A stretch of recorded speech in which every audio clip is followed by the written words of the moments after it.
Ladies and gentlemen, please welcome to stage Director of Sales, Property Lake Tahoe, Robin Eisinger.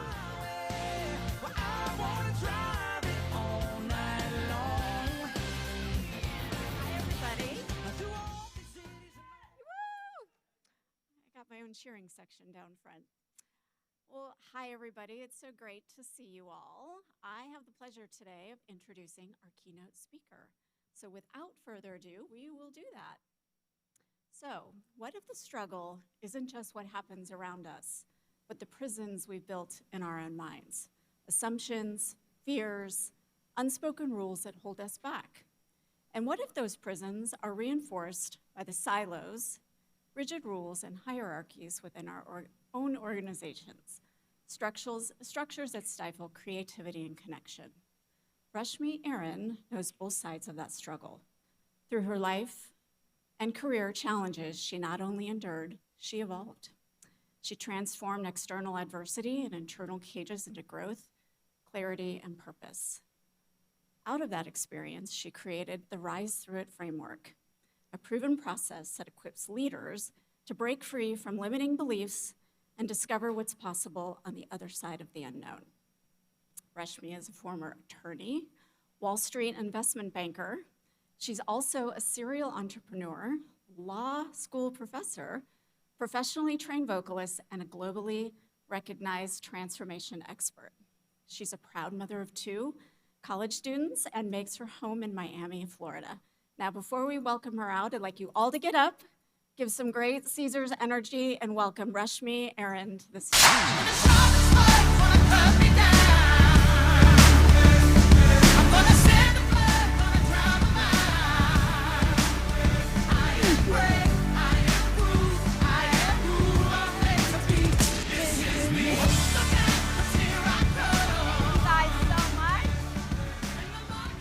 Well, thank you, Tram. Okay, so first of all, it is Haley and Tram's birthday. So quick shout out to them. It is also my daughter's 20th birthday today. So I'm so excited. Happy birthday. Aquariuses apparently are amazing. So first of all, thank you so much to Kelly and Brian. It has been such a pleasure to work with the entire Caesars Events team. I'm excited to be here. And I want to start off by introducing you to my grandfather, Banarsi Das Sadaf, who was a freedom fighter during the revolution in India. And as it turns out, on the day that my father was born in 1946, my Dadaji, my grandfather, was sitting in jail with Mahatma Gandhi. So I grew up with stories about my grandfather, right? He was this tenacious fighter who never gave up, no matter how hard it got. So he would do this thing. He would get out of jail, he'd come home and eat with his 12 children, and go back out and fight the British. Now, India eventually gains independence, but the country is in total chaos.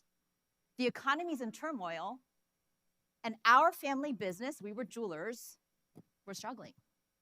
We didn't know from one day to the next if we could feed, they could feed, I wasn't alive yet, their 12 children. So my dad grows up in this total uncertainty, right? And he one day gets this idea that he wants to come to America to achieve the dream. So he marries my mom. He comes to America with $8 in his pocket with a simple belief that with hard work and education, they will make it. So one day I'm born, Rashmi, which means the rays of the morning sun. And I'm born into this legacy of courage, of justice, and never, ever giving up, no matter how hard it gets. So one day when I'm 10, I'm sitting in the car with my dad. Now, how many of you used to do this? When I was 10, I used to argue with my dad for everything. So one day I'm in the car with my dad, and he looks over at me and he goes, Rashmi, you should be a lawyer one day, because you're strong, you're confident, and then you can argue with whoever you want. And I look over at him and I'm like, okay. And from that day forward, success for me meant I am going to be the best lawyer I can be. And in my mind, what happened was I convinced myself that in order to succeed, I have to follow a plan and I have to achieve. Right? Does this sound familiar? You guys wouldn't be in here if you weren't achievers and have goals. When I was 18, my parents essentially made it. We lived in this home, arguably in the nicest neighborhood in Miami, in Gables Estates, on the ocean. And March of my senior year in high school, my parents lost everything. They lost this home to foreclosure. They had to file bankruptcy because the real estate market crashed. And I watched my parents carry whatever little they could from this home to a small home a block from my high school. And my dad would like hide in the bathroom to cry so we wouldn't see him. But they did this really important thing. They told my sisters and I'm the oldest of three, the truth. And they never hid the struggle from us. But I'm 18 and I decide, wait, I've heard about my grandfather struggling. I've now watched my parents struggle. I know I'm never going to struggle if I follow my plan. I'm just going to make sure I go to the best schools, get the best grades, get the best jobs, and make a lot of money. I figure out my plan and it's a solution, so I don't have to struggle. Boy, was I wrong. So I have spent the last 25 years in law, banking, insurance, academia, and realized that I had been trying to avoid the struggle my whole life, and isn't it the universal truth that we will all struggle? It's like the human existence, right? Struggle just looks differently for all of us. And so over this period of time, I have developed what I call the RISE framework. And I'm here today to not just inspire you, but to motivate you tactically, that in your sales, in your teams, no matter where you are, no matter what you're going through, you can rise through it. We're going to go through 4 steps: reframe, identify, surrender, and evolve. And what you're going to hear today is my story. And my story is mine. You all have your own stories. But what I know is that struggle shows up every single day, multiple times a day, sometimes all the time simultaneously. And it looks like medical, legal, financial, mental health, or it looks like change, fear, uncertainty, a no from a client. It just shows up differently. So I go to UNC Chapel Hill. Any Tar Heels? Oh, there's one Tar Heel. Okay, go Heels. I'm going to a Carolina game on Monday. I went from Carolina to Wall Street, and then I worked for a few years, and I went on to Columbia Law School. And yes, graduated top of my class because I was following my plan. Okay, thank you, Tram. Eventually, I marry a firefighter, and we have these 2 incredible children. Aren't they yummy? Yeah, there you go. Can I tell you guys, I don't remember taking this picture. Because I, at this point, had started my own law practice, and I was hustling. I would go to networking events, dinner events, any sort of organizational thing that I could go to sell my services, my real estate services. I was a real estate attorney, and I thought I had to go to the gym and sell my services, go to lunches and dinners, and I forgot to be present at home. I was just working, networking, trying to get the business, thinking that this is what I'm going to do. This is how I have to achieve. And I didn't realize that I was imprisoned in my own mind. Because in my mind, I had a story I was telling myself. And the story was, if I don't achieve, I'm not a success. And my entire self-worth, self-value, self-love was rooted in my achievement, in how much money I was making, in keeping up appearances. And man, I live in Miami. I know Vegas is very similar, right? I thought people thought I cared.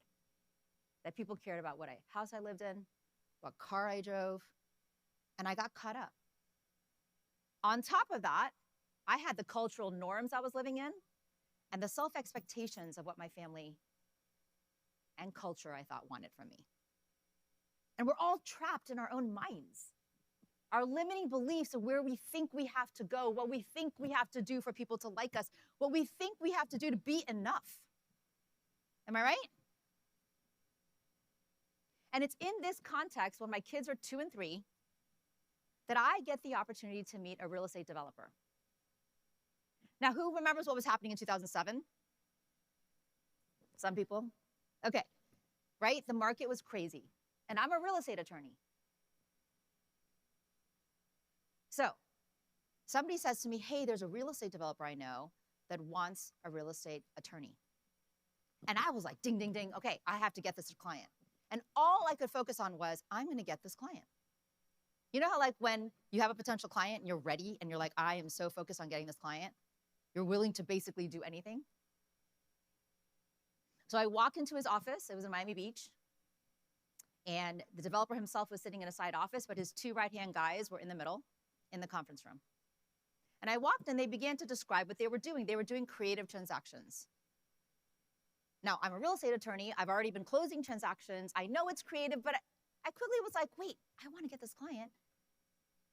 I think it's okay. And I quickly say, yes, I can do this.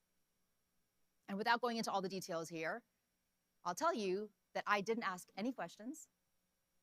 I didn't do my due diligence, because sometimes we're so caught up in wanting to get the client, right? We don't ask the right questions.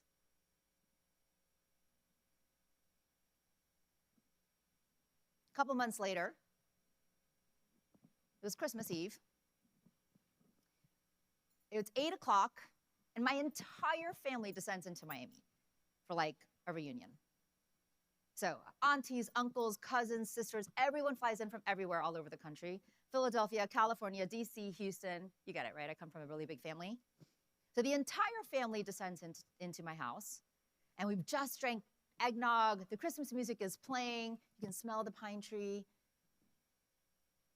And I go into my kids' bedroom at 8 p.m. to make them sleep. So I'm sitting in their room. They used to share a room. And Maya's in her crib, and Kyler is in his toddler bed, and I'm sitting on the glider. Anybody remember those? And I'm rocking, and as I'm sitting in the glider, I'm singing to my children to sleep. Aajkal mein dal gaya din hua tamam. It's the same lullaby that my parents used to sing to me. And I can still remember the nostalgic feeling. So as I'm singing to my children, I am sitting on the glider, and I look down at my BlackBerry. I'm a solo entrepreneur. I'm a working mother. And so I think, okay, it's okay for me to look down at my BlackBerry while I'm singing to my children on Christmas Eve. Okay, so I have a question. Does anybody expect me to actually answer an email that comes in on Christmas Eve? Who thinks I should? Nobody. So I open up my BlackBerry, and there's an email regarding a closing happening in 2 days. And though none of you expect me to answer this email, in my mind, I thought, I have to answer this email because I'm a working mom, and I pride myself on customer service. And if I don't answer this email right now, the client's going to think I'm not responsive enough, and I'm trying to distinguish myself from other attorneys. So in the email, there's one line that gave me pause. It's like, it was like a sucker punch. It didn't feel right. But I read it quickly. There was an attachment, and I forwarded the email to somebody on my staff. Now, why did I forward this email within 2 seconds, 2 minutes? Even though I didn't feel right. Well, I have a house full of relatives. It's almost Christmas morning. My kids are not yet sleeping, and none of my presents are wrapped. Have any of you ever forwarded an email that you just maybe didn't read entirely, or give it the time it's due, or open the attachment? Right? We've all done it. So hold on to this thought, because I'm going to tell you what happened to that email in a little bit. So I did about 15 months of work for this client. We did about 200 closings, and then I stopped doing transactional work altogether, and I merged my practice with my father's, who's also an attorney. And I'm growing my business. I grew our business by 120%. I had 24 attorneys working for me.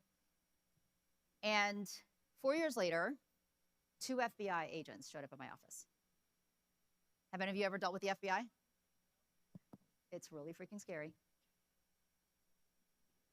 So the agents show up to my office, and they showed their badge. And what was going on in my head and my heart was like, wait, I didn't do anything wrong. This is 4 years later. My files have already passed audit. All my ins and outs on my escrows were clean. I was like, okay, nothing can be wrong here.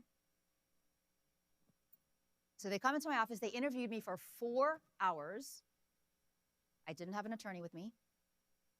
Like, I'm pretty smart. I'm supposed to know, right? Like, I should have an attorney with me. But I didn't think I had done anything wrong. So I talked to them for 4 hours. And then they left. And then 2 more years went by.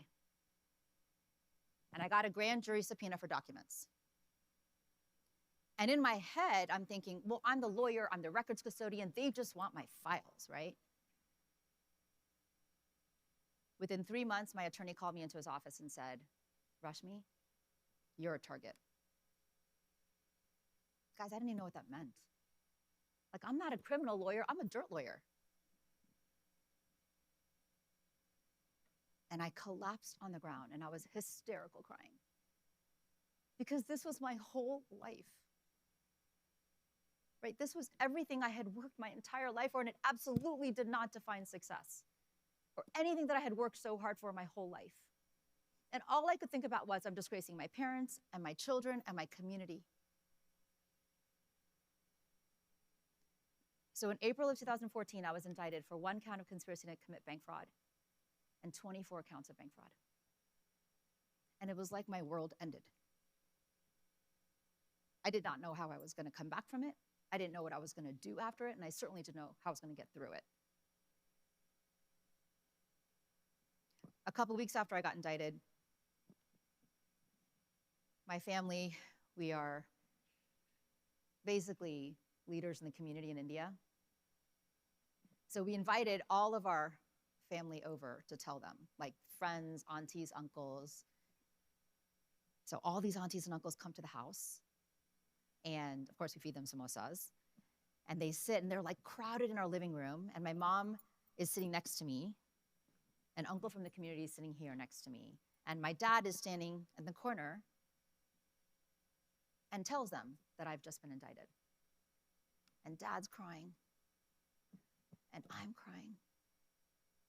And my mom is here, hard as nails. She does not cry. And this uncle here says to me, Beti, one day you'll realize that this is not happening to you. It's happening for you. Now, I had never heard this before. And in a moment where I thought my life was over, this became a seed planted in the back of my mind. And to be honest, in the moment when I'm struck with fear and anxiety and total desperation, I did not know how this was going to help me and how this was for me. But all I could do in that moment, I realized, was reframe. And I'm not talking about toxic positivity here, right? I'm talking about when you're in the mud. Let's say you've gotten 20 no's in a row from a client's. When you're in that moment where it feels like you are down on your knees and you just don't know how to get back up, I realized that the only way for me to keep going, which, by the way, my kids were my motivation for that, was to reframe. Like, how can I turn this negative into a positive? And it was not easy. I began to figure out, how am I going to forgive myself? Because that was a process. So in the process of reframing, because at the time, I was still like, okay, well, I didn't do anything wrong. I'm going to fight it. I'm going to go to trial. So after I got indicted, I printed out 200,000 pages of documents and 15,000 emails. And I was like, okay, I'm going to prove my innocence. Like, I'm going to show them and exonerate myself. I would take my kids to school or summer camp, And I'd come home, and every single day, all I did for 4 months was go through every single page of evidence.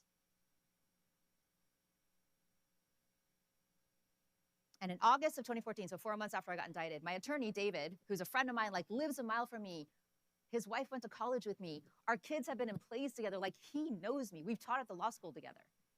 He called me into his office with my parents, and he said, can you come in? We want to have a meeting. But make sure you bring your parents. So mom, dad, and I walk in, and we're expecting to talk about trial strategy, because trial was set for 4 months from them. So we're going to talk exhibits, expert witnesses, strategy, my testimony. And instead, he gave me this entire presentation.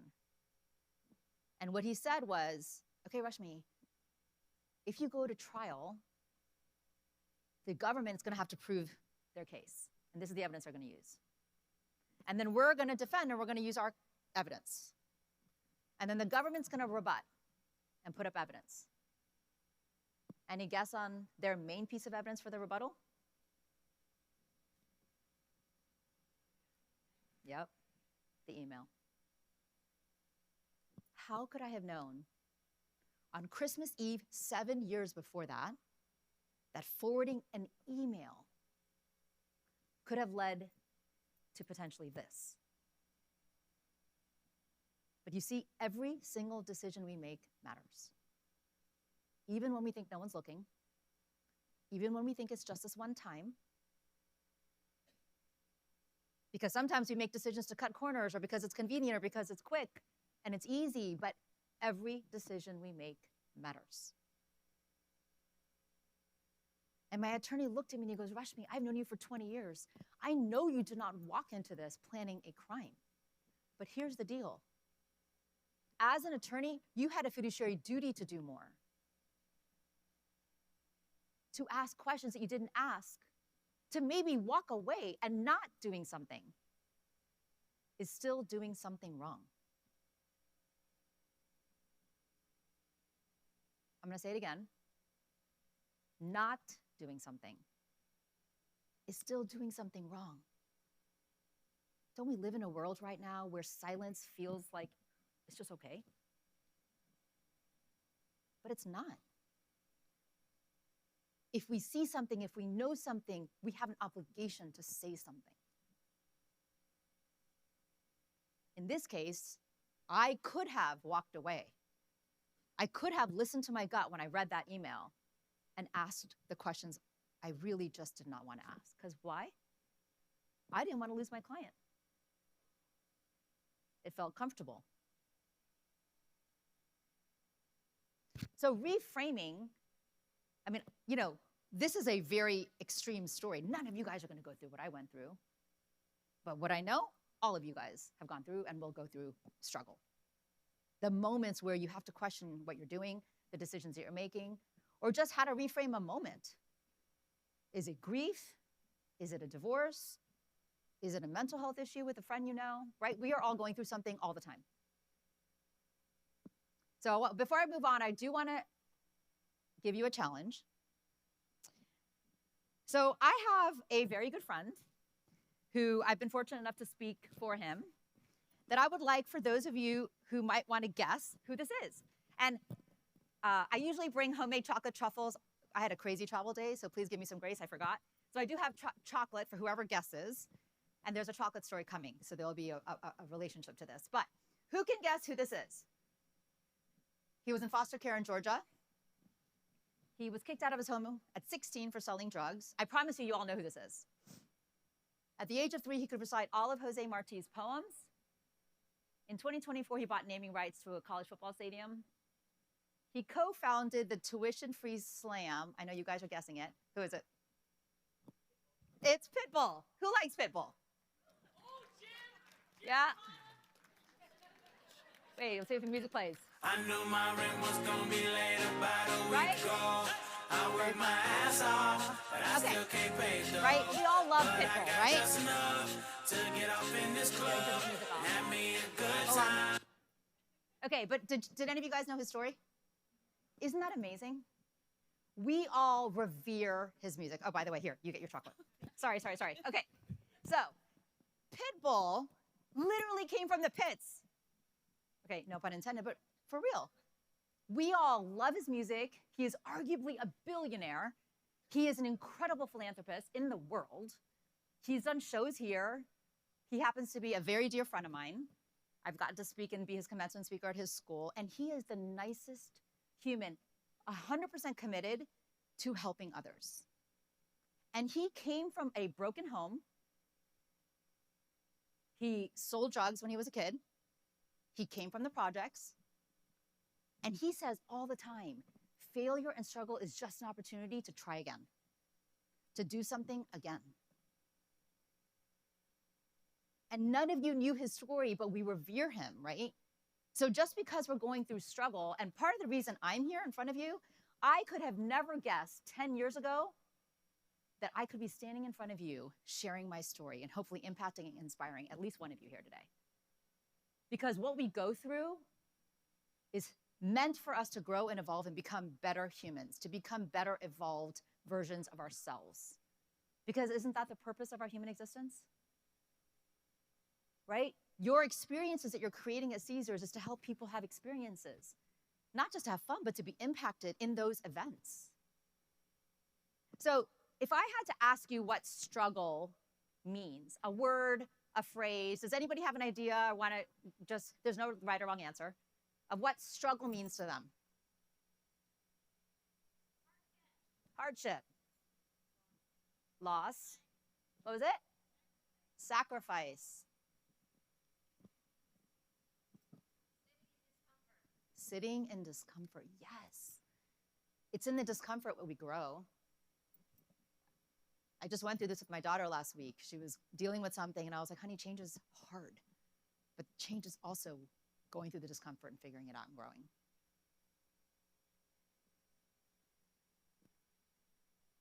So this is my definition of struggle.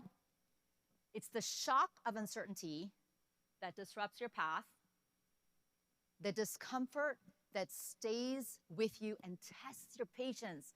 Because does struggle just come and go in a day, in a minute? No, right?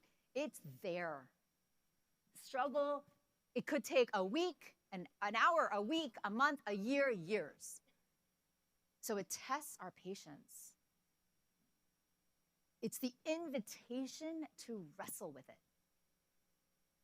If we start seeing every single thing as an invitation to the growth that we can't even see yet, and then allow it to slowly transform who you are becoming. Do we actually ever arrive anywhere? No, right? We're always in the state of becoming better versions of ourselves, whether it's mother, father, sister, brother, friend, spouse, significant other. We're always becoming.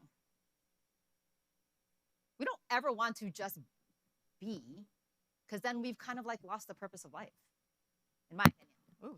In my opinion. So I believe that struggle is not the detour. It's the doorway to something we just can't see yet. So when you get that no from a client, that's just getting you closer to the light that you can't see yet, right? When we're in the middle of darkness or in front of a mountain, it is so hard to fathom that there could be something else on the other side of that no, or that failure, or that struggle. I promise you, I never expected to be standing here at the Horseshoe for Caesars Entertainment, and I feel so honored to be able to do this. Thank you. So February, this is the first time I'm saying this, but February 5th of this year will be 10 years since I was released from prison. So it's been a decade almost, right? It's kind of crazy where my life has taken me. So once you reframe, I'm gonna get back on stage for you guys. Once you reframe, then you can identify. And when I say identify, to me, that's identifying two things, right? It's what are our core values? Because isn't it true that we end up doing things or saying things when we're out of alignment with our values? So I actually am really lucky. I get to do a lot of work on core values with clients, like in workshops, because what I've learned is that most leaders actually don't know what their two core values are. And if they do know, they're usually out of alignment. with their values. So we have to learn to identify what are our core values, but then more importantly, identify who are the people in our lives that will support us and anchor us. And when I say this, what I mean is, who are our truth tellers? So there's a slide here of, I had 182 letters written for me to my judge. So let me tell you what happened. I ultimately decided to plead guilty in that meeting with my attorney and own it. And it was the hardest decision I've ever made. A couple months later, I had my plea hearing, and I basically pled guilty. And then it was the holidays, and the holidays passed, and I began to, so I'm a very anal person, so I made a spreadsheet of like all the people in my life that knew me as a human being, knew my history and my character and what type of person I was. And I called 200 people in my life, like friends from elementary school, high school, college, law school, my kids' friends' parents, my kids' teachers. I'm very involved in the Miami community. I sit on a lot of boards. So I called like executive directors of the nonprofits. I called the mayor. I called the politicians. Like, I called the people in my life that had known me throughout the journey of my adulthood and even childhood. And one by one, I picked up the phone and I told them the truth. And exactly as I've told you guys the story, I told them. Now, I'll tell you that before I made these calls, I was 100% convinced that they were going to hang up on me. They're not going to want to have anything to do with me because I am not achiever anymore. I'm not an achiever anymore, right? And I was so sure that the only reason they wanted to be my friend, or that they loved me, or they wanted me on their board was because I was this superstar achiever. And what I learned, so I got 182 letters. Do you know what that is? It's like I got eulogized before I died.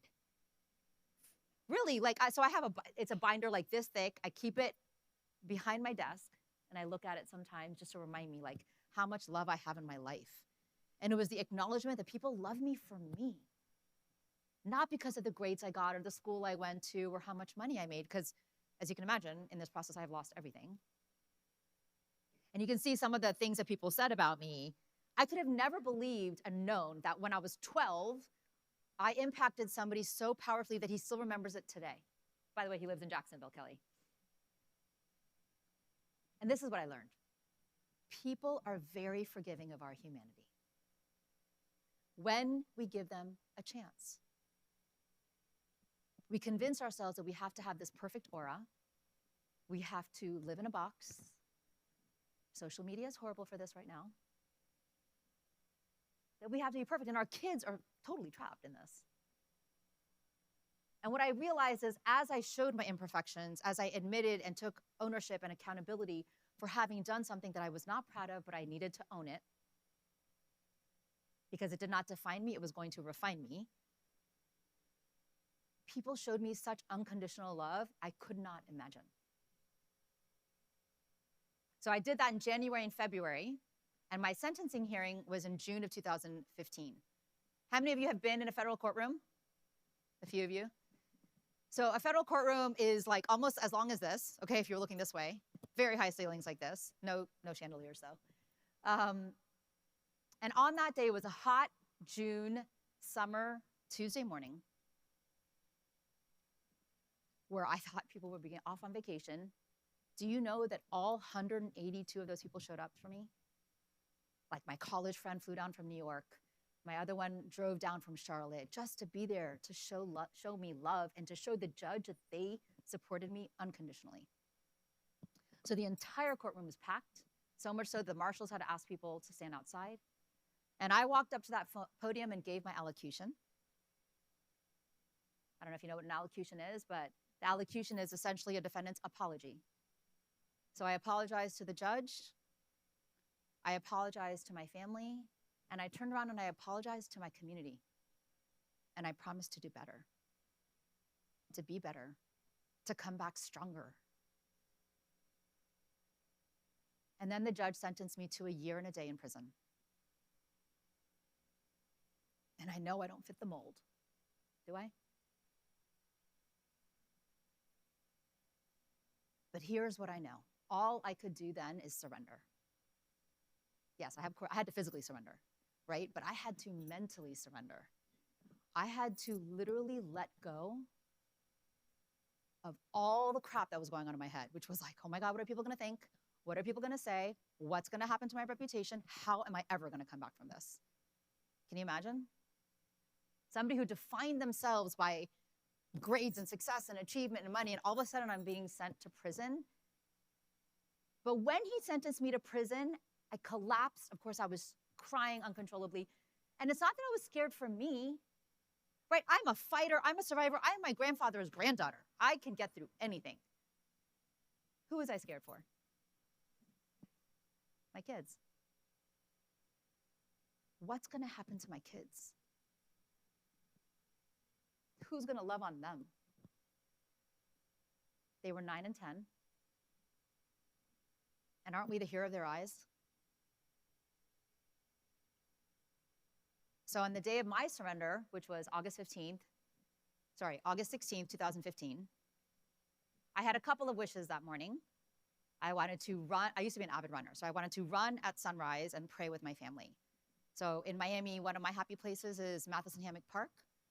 I used to train for marathons, and that's where I used to always go to run. So I wanted to run there. You can probably see that my son's not there because he was such a mess that morning. He couldn't even come. You'll also see that my dad's been crying, but my mom has not. And in this moment, I felt like I was about to enter a twilight zone. I really did not know what I was going to do, if I was going to be okay, how I was going to be safe. But I knew I had to keep going and let go of the fear that was holding me back because I did not have a choice. And I became 05121-104. And when you surrender to federal prison, they try to dehumanize you. And that is the only way I can describe what happens. All the things that you can imagine happened. I was handcuffed. I was shackled with a waist chain. I was put in prison clothes. Everything was taken away. I was stripped. I was searched, all of it. And it's like you basically compartmentalize your emotions, your feelings. You can't imagine. And I was thanking God, no one could see me going through this, especially my people, because I was still like telling myself this story. And as I went through the months that I was in prison, I began to recognize that letting go is power. We hold on to so much, don't we? Like I was absolutely stuck in ego. Maybe some of you are too. Like ego is a trap. But I was also such a control freak. Like I was always trying to control every little thing. By the way, if you ask my ex-husband, he'll tell you, like I'm a control freak. Not so good for my marriage. But we really only have control over some things, which is really our reaction to what we're going through. We can have goals and set ambitions and things, but we don't really have control over almost anything. I had to let go of the fear. And then I had to let go of judgment. Like I was passing a lot of judgment on myself. How did I let this happen to me? How did I let myself go through this and make these bad decisions? How did I end up here? I was a perfect little Indian girl. And yet I am now in prison. What the heck? And so I'm sitting in a federal prison with actual walls, right? Recognizing that I had been in a self-imposed prison made of glass walls my entire life. Of those assumptions and limiting beliefs and self-imposed thoughts and the stories we tell ourselves of who we have to be loved, who we have to be enough, who we have to be for people to actually want to be our friends or do work with us or be in a relationship with us. We don't even realize we're stuck in these glass walls, but we are. And that awareness of understanding that we are all stuck in some way helps us then surrender. So some of you guys have paper in front of you. I'd love to do a little exercise really quick. And if you don't, maybe just share it. But I'd like for you to quickly write down what is one thing that you wish you could control in your life right now, or like know what the outcome is going to be. And if you don't have paper, if you just want to think about it, it's just more powerful if you write it down, because we'll do something with it. Like really quickly, a word, a person, something you're trying to control.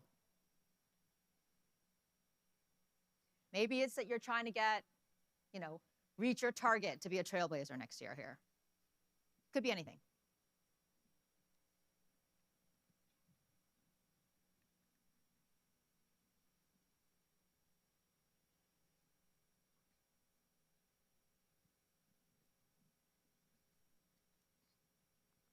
All right. Everyone has one thing they're trying to control? Yeah? Okay, do me a favor. Take that paper that you just wrote on and rip it up. Throw it away. Throw it on the ground. I promise you I'll clean up, Kelly. I promise. I will clean this up for you.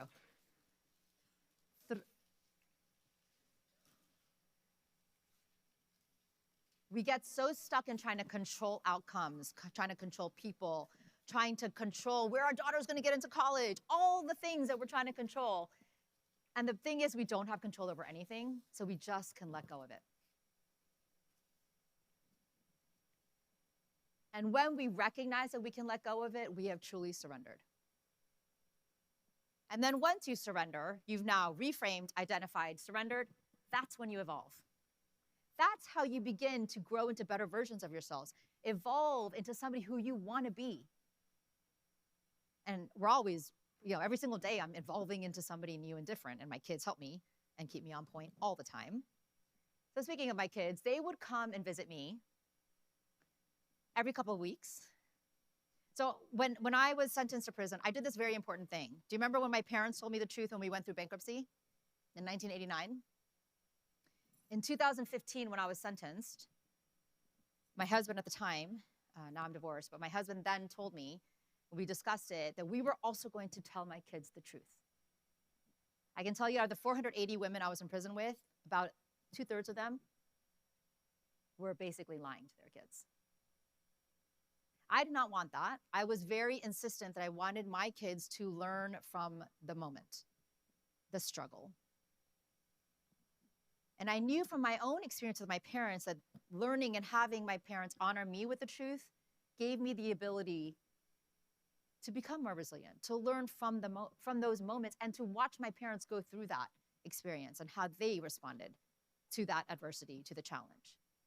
So we told them 2 weeks after I got sentenced, and I remember I wanted them to understand it in a way that they could relate to it. So they both are athletes, and my son was playing football at the time, my daughter was playing soccer, and so we told Kyler, we said, Kyler, if the coach in a huddle says, run a 5 and out, and because he was a receiver, and you didn't listen because you were in La La Land, and you run a 7 and out, the coach is going to be pretty pissed because he missed the catch, right? He might pull you out for a set of plays. Or Maya, if you're on the soccer field and you do something and you get a yellow card, you're going to get pulled out for a few minutes. You get penalized, right? But in real life, there are real life consequences. And mommy has made some bad decisions and she's going to have to go away for a year. And they hadn't really processed it enough. But I told them, and they still had 45 days to process it. And Maya jumped into my lap, and I remember she was like, but mommy, why? Maybe she was 9. So now fast forward, because I had told them the truth, they came and visited me a lot. And I'm so grateful for that, because it allowed them to, first of all, acknowledge how blessed they are, because they would come and visit me and see other children visiting their parents who were not so as easily in as good situation as they were, right? They had my parents who brought them, they had family around them, and they still had love. And not everybody's in that same situation.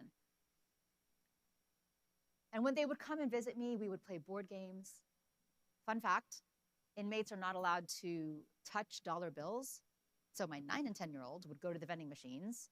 And you want to know what my treats were in prison? They would get me a Diet Coke and a Chobani Flip yogurt, because they had just come out. That's what I wanted, Chobani Flip yogurt. And they would go into, the first time they came, they went into the side room where there were games for the kids to take out and play. And the first time they came, they chose Apples to Apples. I had never played this game. Have you guys played this game? It's a fun, yeah, okay, so you played it. It's a fun kids game. So they brought Apples to Apples out, and this became our family game. And we would play the game. And in these moments that my kids would visit me with my parents, I just learned to be where my feet are. And part of my evolution has been to recognize, to be present. I think when we're working so hard and we're hustling and we're trying to make numbers and get the awards and earn our income, we sometimes forget to be where our feet are, to be present with our children, because isn't that who we're doing it for? For our family members, for our loved ones, for our spouses or significant others, right? Like, and I really had not done this for a majority of their childhood. And these beautiful moments of them coming to visit me in prison where we just hugged each other and played board games with each other was where I learned this is what I want, to be in the moments with them. Not to constantly be rushing or checking my email or checking my voicemail or checking social media around them. Which, look, I still do it, okay? I'm not perfect. I'm a work in progress. But I am better. Now, how many of you have seen Orange is the New Black? Okay. I will tell you a fun, sort of a fun story. You might notice that orange is one of my brand colors, right? Like I always have orange or blue. I don't wear it because of Orange is the New Black, though. I wear it because orange is the color of transformation. My prison color, as you saw in the picture, was prison green. So those of you that are wearing prison green, I will never be caught in prison green again. I'm a little traumatized. But like Orange is the New Black, my cube looked like this. Very similar, but we had bunk beds. So I used to sleep on this top bunk.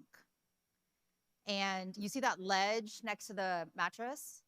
When I first got to prison, I was at a camp about an hour north of Orlando. When I first got there, one of my friends sent me a gratitude journal. And I had never really written in a gratitude journal before. Do any of you write in gratitude journals? Oh, awesome. So I began to write in this gratitude journal. And the first thing I would do in the morning, the guards would walk by at 5:45 for count. And I would wake up. I had a Timex watch that I had bought from commissary that had an alarm. And I had a nightlight that I had bought from commissary. And I would turn it on. And I'd sit up and I'd drag the gratitude journal over on my lap. And the first thing I would do before I even got out of bed is I would write in my gratitude journal. So these are 2 pages from the day before Christmas and Christmas while I was in prison. And I'm away from my kids, sitting in prison. I've lost my bar license. I've lost my freedom. But I found the ability to have gratitude. If I could have gratitude in this moment, we can all have gratitude in our hardest moments, right? I would write down, what am I grateful for? What would make today great? And what are my daily affirmations for today? And the last thing I would do before lights out, I would write in my gratitude journal. 3 amazing things that happened today, and how could I have made today better? And studies show that when we can find the power to have gratitude in any moment, it reduces stress, burnout, or anything else that we're going through. And when we're going through the struggle or the change or the uncertainty or the despair of loss or grief, if we can take a moment to find gratitude, I promise you from personal experience, and I still do this, guys, it changes everything. It changes your perspective, it changes your mindset, it changes how you see the world, and it changes what you're going through. And I learned this important thing as I was going through being in prison, writing my gratitude journal, that I had to lose my freedom to gain this complete freedom of understanding, of being transparent and authentic. And we're so used to trapping ourselves in this inauthentic place, but actually we can find true freedom. So I had spent about 5 months in this camp north of Orlando. And while I was there was another case in Tampa, same client. By the way, the client never got indicted or anything, so that's another whole story we can talk about. But same client, but different case. And the prosecutor there says to my attorney, hey, we want Rashmi to testify in this other case. So to testify in that other case, I was gonna have to be transported to a county jail. So you may not know, but county and federal is incredibly different in terms of who's there, the facility, the guards, everything. When you're in the federal system, if you get in trouble, like you get into a fight, they catch you with contraband, anything, your punishment is you get sent to county for a few days. And girls would come back and I would hear stories about how awful county was. But now I am voluntarily choosing to go to county jail to testify in another case because my attorney says if you testify in this other case, you might get out early. I'm like, okay, that's a pretty good deal. If I can get out early, not have to go to halfway house, I'll take that. So I'm getting transported to county jail. I'm in handcuffs and shackles and a waist chain again in an armored van. And as I'm driving to county jail in this van, what's going on in my head is, I don't belong with those women. I'm an attorney, I'm educated, I don't belong with these women in county jail. Like I had spent 5 months in federal prison, I have the audacity to think this in my own head. And I get there, and I spend 23 days with these women. Above me was a prostitute heroin dealer. Next to me was a homeless person who had been selling drugs. And above her, a 24-year-old meth dealer with a 4-year-old at home. And in those 23 days, we cooked, ate, prayed, slept, cried, worked out together. And I realized, how dare I pass judgment on these women? Because we are all drops from the same ocean. And I'm not any better than them. In any other given life, I could be them. And but for the grace of God, there go I. So one day we were watching a movie. They used to have these TVs, like when you go to the DMV, there's TVs stuck to the wall. So there was a TV stuck to the wall, and we were sitting in these cold blue metal chairs stuck to the ground as well. And that's where we would watch TV. So we're there, we're watching TV, and the movie Burlesque comes on. Who's seen this movie? It's so fun, right? Cher, Christina Aguilera. It's awesome. I mean, I wish I could look like Christina Aguilera, actually. But, it's like singing and dancing. We're having all this fun. So we all get up, and we're dancing, and the movie ends. And we go back to our cube, and one of the girls says, hey, do you know how to Bollywood dance? I'm like, it's kind of a trick question, because all of us Indians think we know how to Bollywood dance. So, Kelly and Brian, would you like to join me on stage? Come on, you can't say no. And I would like all of you to stand up, and I'm going to show you what I did and taught these women. So I'm standing in county jail, and these women asked me, can you teach us how to Bollywood dance? And I was like, well, we don't have any music. She goes, I'll hum it for you. I was like, okay. So this is what she started humming. You guys know the song, right? Okay. Ready, Kelly? Right? So I said, put your hands up like a goalpost.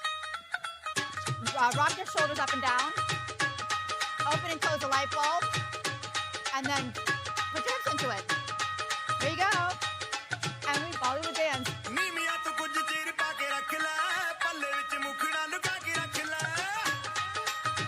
There you go. Thank you.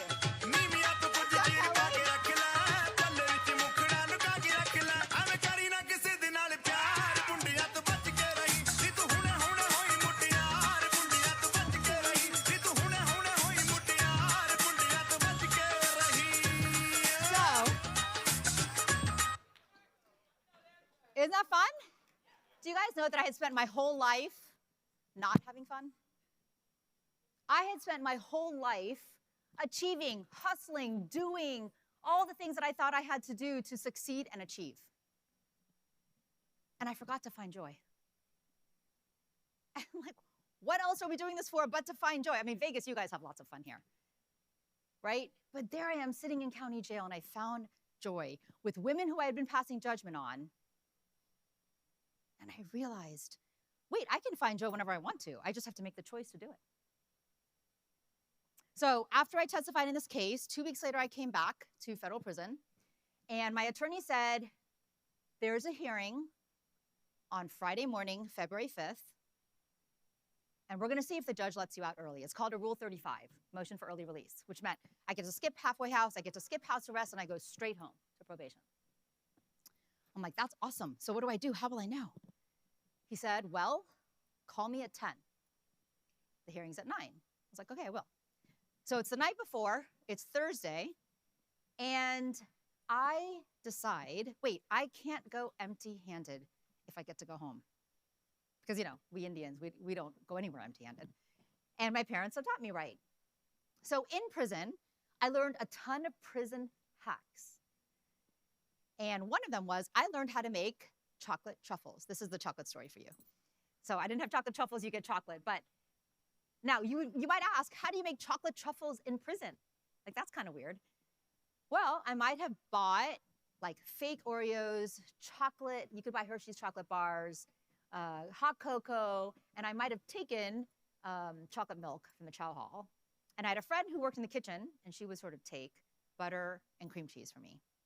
And I would mix everything together, roll them into little fine balls, and I'd put them out to dry. I learned how to make these delicious chocolate truffles. Yes, I had practiced many times before in those 5 months, 6 months. But now I wanted to make them in case the next day I would get to go home. Then I could take chocolate truffles to my children. So the next day, 9 o'clock comes, I'm freaking out. I'm like, okay, I don't know what's happening.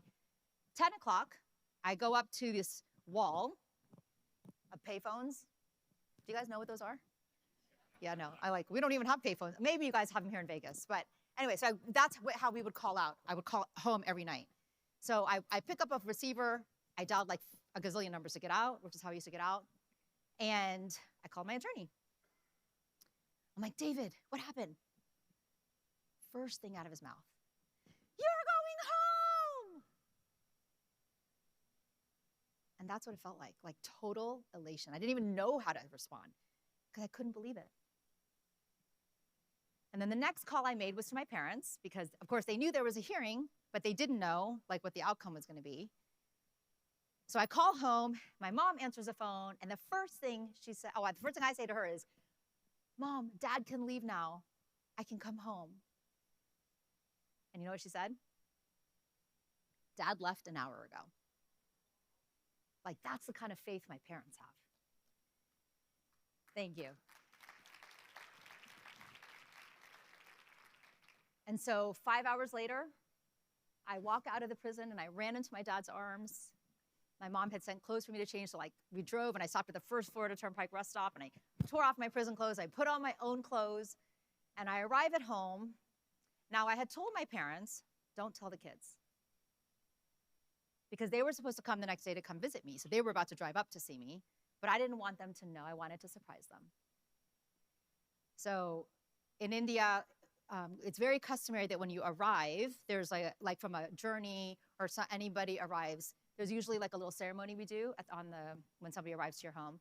So I arrive on the front porch and my mom does a ceremony of welcoming and praying. And I walk into the house to surprise my kids. And this is the actual video of me surprising my children. Oh, there's no audio. I don't know what happened to the audio. There we go.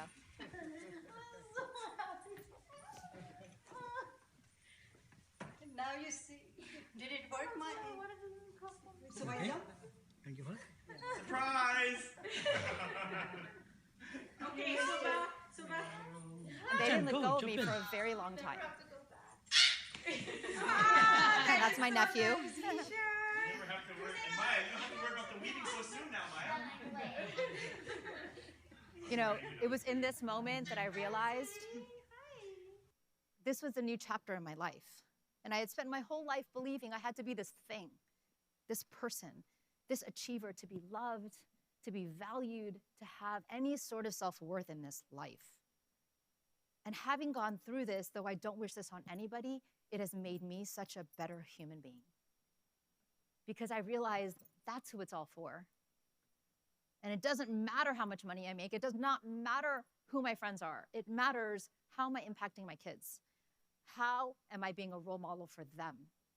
And no matter what we go through, no matter the struggle, no matter the challenge, the change, the moment of uncertainty, we can rise through anything.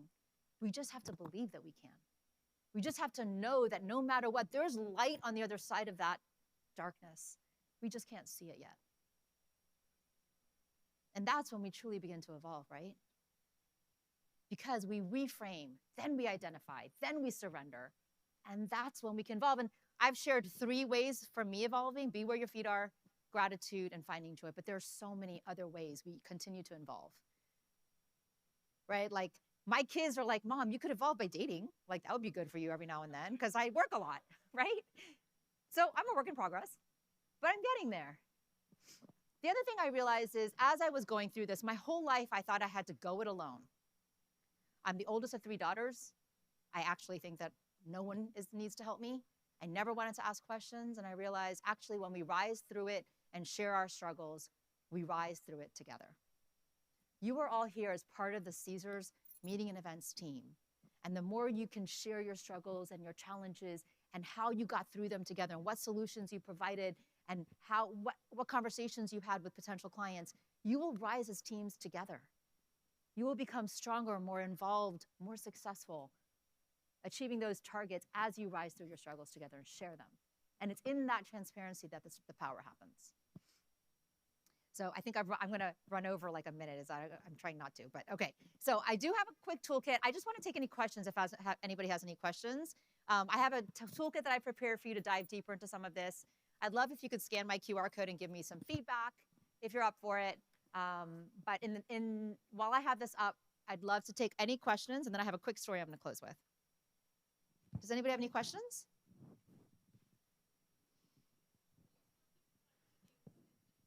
Okay, so the question was, do I still keep in touch with any women in prison, right? Was the question? I actually do. There was one woman who was my prison mom. She was down the hall from me like 6 cubes. And she got out of prison. She knew that my parents were attorneys. Without even calling me, she emailed my parents, my dad, and asked for a job. She used to work for a law firm. And my dad gave her a job. And she still works with us 10 years later. So my prison mom, who I used to say mom, and my mom work together. It's really amazing. Any other questions? Okay, I'm going to say I'll be here. I'm going to be here tonight partying with you guys. So feel free to come up to me. So I have one last story I want to end with. When my dad was 12, he had just finished reading Gandhi's autobiography. And in Gandhi's autobiography, he shares this really embarrassing, humiliating moment. And my dad, who had just come home from school that day, says to his dad had said, hey, do you want to go for a bike ride? So they get on my dad's bike. There's no paved roads in my dad's little hometown. They're riding on the bike on these dirt roads, right? They wind around. They end up at this nearby pond. They get off their bike, pick fruit from the trees. And my dad turns to his dad and says, I don't understand.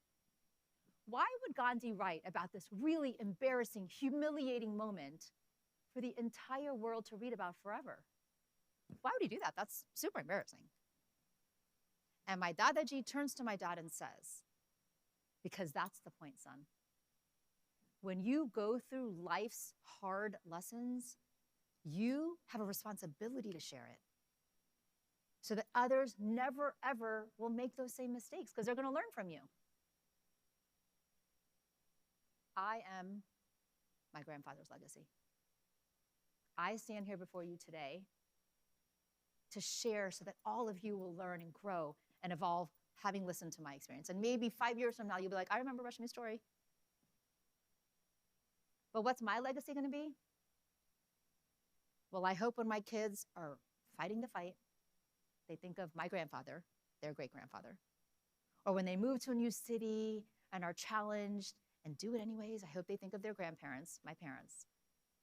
And when they face struggle, which they already have, and they will continue to do so, I hope they remember to reframe, identify, surrender, and evolve, and rise through any struggle instead of trying to rise above and pushing harder, which is just escaping. That's a legacy I can live with. But my question to you is, what will your legacy be?